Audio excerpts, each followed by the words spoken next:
Oke, hey, kembali semua di Crypto Daily. Di Crypto Daily Anda akan mendapatkan updatean pembaharuan tiap hari apa yang terjadi di lingkup cryptocurrency. Bagi diri Anda yang belum terlibat dalam tim Crypto Daily, ya silakan subscribe channel ini, bunyikan loncengnya agar Anda selalu mendapatkan notifikasi setiap hari ya. Apa sih yang terjadi di dunia kripto? Maka dari itu ya libatkan diri Anda teman-teman. Jadi sedikit info juga, channel ini kami baru membuatnya di tanggal 7 September di beberapa hari yang lalu. Jadi kami membutuh bantuan Anda untuk bagaimana channel ini kedepannya bisa berkembang di Indonesia agar bisa selalu memberi masyarakat Indonesia info-info terinstan dan memberi kepada Anda semua apa sih sebenarnya yang terjadi di ruang cryptocurrency teman-teman. Oke, kita lanjut. Kita cek dulu global market cap today. Global market cap mengalami sedikit kenaikan di 1,4% dalam 24 jam terakhir. Di kisaran lebih dari 988 miliar US dollar ya. Walaupun memang belum menyentuh kembali 1 triliun US dollar ke atas. Nah, di sini tetapi dia menunjukkan angka kenaikannya ya dalam persentase 1,4%-an.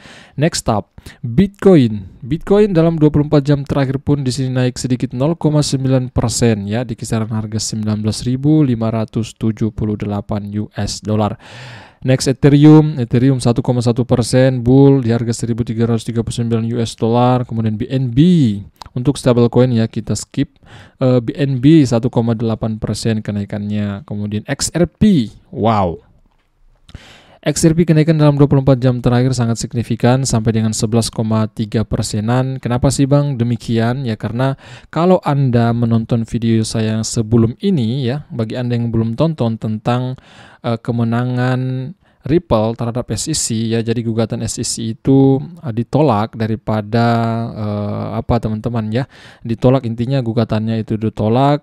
Yang kemudian ini yang mengakibatkan XRP ini naik daun, yang kemudian bisa bullish lagi. Nah, ada beberapa kata analis dan bahkan ketika berita tersebut keluar teman-teman ya, hasil gugatan daripada SEC ditolak, dan kemudian ini ada beberapa analis kripto mengatakan, nah ini kemungkinan besar akan mengakibatkan aksi harga dari XRP ini akan bull, dan ternyata terbukti ya. Di sini kita melihat XRP-nya mengalami kenaikan sampai dengan 11,3%. Next, Cardano 1,2%, Solana 2,4%, Dogecoin 1,2%, Polkadot 1,7%, Shiba Inu 1,1%. Nah, seperti itu updatean koin-koin teratas saat ini, termaksud Polygon ya, Polygon Matic naik 4,5%-an teman-teman. Nah, jadi pada kesempatan kali ini saya akan fokus membahas ada beberapa pembaruan dari game Shiba Eternity, kemudian juga dari Filipina teman-teman ya. Rencana mereka akan membuat stablecoin yang bisa digunakan di negara mereka lah ya. Sebentar kita akan cek berita tersebut dan ada beberapa informasi lain juga. Yang pertama kita akan mulai dari Shiba-nya ya. Jadi sini informasi terbaru dari Shiba Eternity. Jadi bagi Anda mungkin ya belum tahu apa sih Shiba Eternity. Ini merupakan salah satu project game dari Shiba-nya teman-teman. Jadi nama proyeknya itu adalah Shiba Eternity. Jadi kalian sudah bisa mendownloadnya di Play Store and juga di App Store. Nah, maybe ya mungkin Anda belum tahu tentang gamenya ya, makanya kenapa saya sampaikan. Hari unduhan Shiba Eternity di seluruh dunia resmi telah dijadwalkan pada 6 Oktober mendatang. Nah, ini hari di mana kita bisa mengunduhnya di seluruh dunia ya, menggunakan handphone kita dari Android, menggunakan Play Store ataupun dari iPhone ya, menggunakan App Store-nya. Nah, ini akan memungkinkan kita untuk mencapai hal berikut ini. Yang pertama, mengumumkan pemenang spot 30 detik pada 1 Oktober 2022. Apa sih ini Bang? Jadi ini sempat juga kami bahas di beberapa hari yang lalu. Nah, tentang event yang diadakan oleh Shiba Eternity ini ya, mereka di situ membuat satu event yang dimana di situ kalian bisa mengikuti membuat video pendek ya, video pendek kurang lebih 30 detik. Nah, di situ kalian bisa membuatnya tentang intro video tentang game Eternity ini teman-teman. Nah, di situ memang di beberapa yang lalu itu saya sudah membahasnya. Makanya bagi Anda yang tidak ingin ketinggalan, silakan ikuti channel ini. Next, rilis seluruh lore Shiba Eternity pada 1 Oktober mendatang. Apa sih lore ini? Ini seperti item ya, item dalam game tersebut teman-temannya. Jadi mungkin kayak orang gitu ya, itemnya. Jadi tanggal 1 Oktober itu akan rilis. Next up, rilis pembaruan penting dari Satoshi Kusama, salah satu pengembang Shiba Inu, tentang bagaimana Shiba Eternity akan berperan dalam dukungan komunitas Shiba global. Kami bersemangat untuk membuat sejarah dan menyiarkan energi Shiba Eternity untuk mencapai ketinggian baru di Apple App Store dan juga Google Play Store ya, bagi Anda yang memiliki iPhone teman-teman. Nah, di sini kita melihat ya ada satu video yang dimana video ini baru dibuat, baru dirilis beberapa hari yang lalu, kurang lebih 1 hari yang lalu teman-teman, di tanggal 30 September rilisnya ya. Video tentang pengumuman yang tadi ya, kita lihat tadi ya pengumuman ini, bahwa beberapa hari ke depan ini, tanggal 6 termasuk tanggal 6 Oktober, kita sudah bisa mendownloadnya di seluruh dunia yang menggunakan handphone kita ya, dari Play Store maupun App Store itu. Next, berita besar lainnya datang dari Filipina. Baik, langsung saja ya. Filipina akan segera menggunakan stablecoin untuk pembayaran lintas batas dari negara tersebut.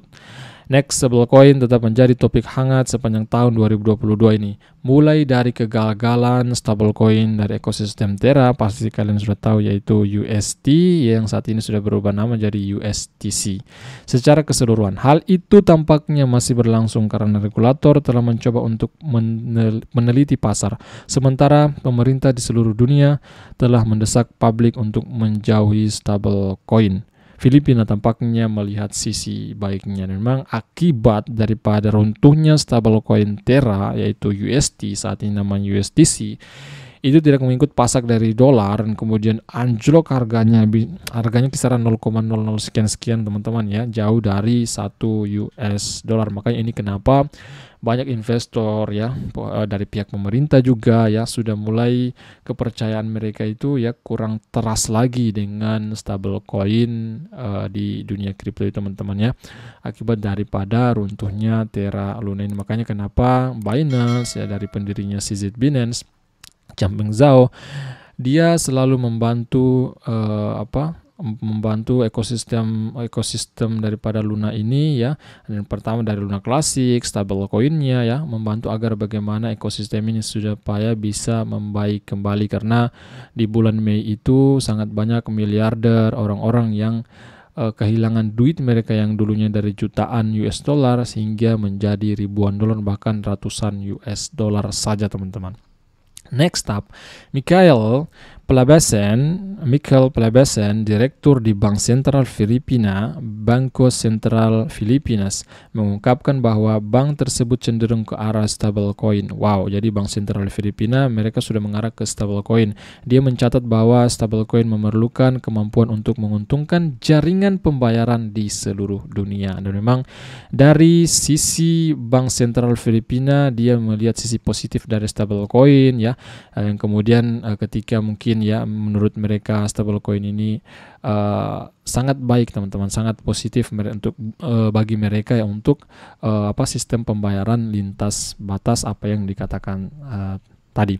Next, kami telah melihatnya benar-benar memiliki potensi untuk merevolusi pembayaran domestik dan lintas batas lebih terjangkau, lebih cepat, dan bahkan memungkinkan menggunakan stablecoin untuk membuat pengiriman uang lintas batas menjadi efisien. Kalau saya pribadi memang percaya juga teman-teman ya, dengan menggunakan stablecoin ya, ketika transaksi, saya kira ke depan ini memang ya, saya kira mungkin ya ada sebagian negara akan merilis stablecoin dari negara masing-masing lah.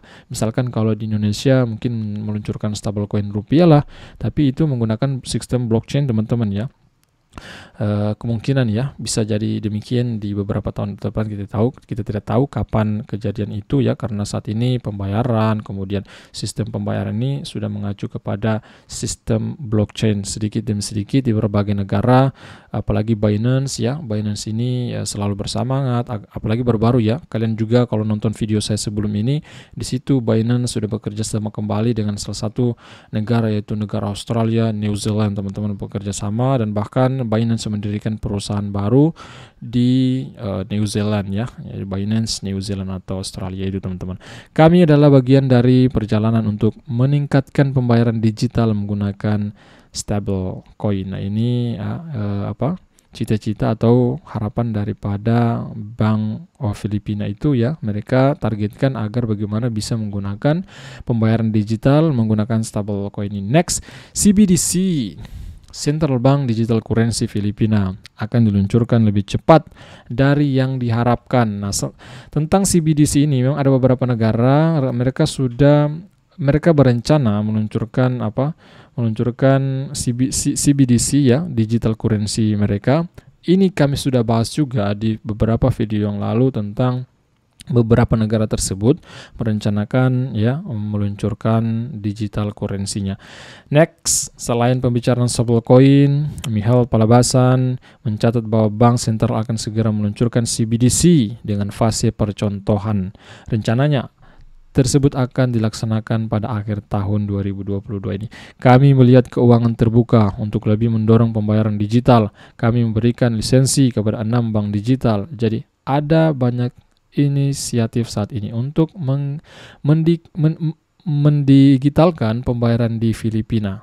Wow, Filipina saat ini ya, target mereka akan mendigitalkan banyak pembayaran di Filipina, di negara Filipina. Tidak harus terkait dengan CBDC. Dan memang saya juga pernah membahas tentang pulau Bitcoin di negara Filipina, teman-teman. Di situ di pulau itu di situ mereka menerima ya, bukan hanya uang fiat Filipina, tetapi mereka menerima pembayaran menggunakan Bitcoin, Ethereum, dan lain sebagainya, tergantung mereka mau terima apa di satu pulau itu, di sistem bisnis yang ada di situ teman-teman. Nah kalau di Indonesia belum bisa, karena aturan undang-undang di Indonesia ini alat pembayaran itu hanya bisa menggunakan rupiah. Kita tidak tahu kapan akan direvisi undang-undang tersebut ya teman-teman ya. Mungkin saya kira ke depan Indonesia bisa merevisi tersebut ketika negara-negara di dunia sudah banyak menggunakan pembayaran elektronik seperti menggunakan koin-koin ya yang dibangun di bawah naungan blockchain teman-teman. Nah seperti itu. Next, kemudian sebelum kita akhiri ada satu kata analis. Nah ini Ethereum di zaman 2016 dan di saat ini di 2022. Ethereum di 2016. Nah, teman-teman lihat di sini. Di 2016, nah sempat di sini kalau kita garis ini ya, garis yang ini namanya support rising support ya. Rising support ini di tahun 2016 mirip dengan tahun di 2022 saat ini. Nah, rising supportnya ditarik dan kemudian mengalami downtrend di sini dan kemudian naik lagi, kemudian turun. Nah, sama saat ini ya. Turun, naik, kemudian turun lagi, dan kemudian membentuk pola bull. Itu di tahun 2016. Nah, di tahun 2022 ini apakah memang akan terbentuk hal yang sama dengan tahun 2016? Apakah akan mengalami rally kenaikan? Nah, tolong beritahu kami pendapat Anda teman-temannya, kita beri like pada postingan ini. Ya, oke, mungkin itu dulu updatean hari ini ya. Jangan lupa bagi Anda ya yang belum mendukung channel ini ya, nama saya Sofyan, owner Crypto Daily. Subscribe channel Crypto Daily Indonesia. Bunyikan loncengnya agar Anda selalu mendapatkan notifikasi setiap harinya. Ikuti juga Twitter kami @CryptoDailyID. Cek di description video ini untuk link Twitter kami. Oke, mungkin itu dulu sampai jumpa video berikutnya. Bye bye.